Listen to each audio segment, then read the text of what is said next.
Hello everyone, চলে এলাম mini blog নিয়ে। আমার বোনপো দেখতে দেখতে বড় হয়ে গেল, 6 মাসে পা দিয়েছে বলে কথা। এবার তো চুল দিয়ে আসতেই হবে, তাই আমরা সবাই মিলে চলে গেছিলাম হরিতলায় চুল দিয়ে আসতে। সেখানে গিয়ে ন্যাড়া করাতে হবে। মায়ের কোলে বসেছে যাতে কান্না না করে, এত নড়া নড়েছে যে সামান্য কেটে গিয়েছে। আবার দিদানের কোলে উঠে একটু নালিশ করা হচ্ছে যে এতটা কেটে গেছে। দিদান তো ওখানে থামিয়ে দিয়েছিল বোনপোকে।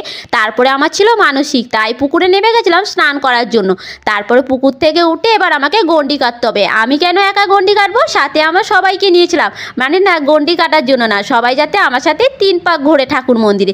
এখানে সবাই 3 পাক ঘুরছিল, আর সামনে আমার বড় মামি দিচ্ছিল গঙ্গা জল।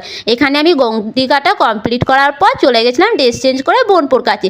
বোনপোকে নিয়ে চলে এসেছিলাম ঠাকুর মন্দিরের কাছে নাচানাচি করার জন্য। এখানে দেখো দিদান পেয়েছে নাতিকে, নাচ তো হবে। এখানে নাচ স্টার্ট করে দিয়েছে। তারপরে আমার বোনপো হরে কৃষ্ণের গান শুনতে শুনতে নাচ স্টার্ট করে দিয়েছে।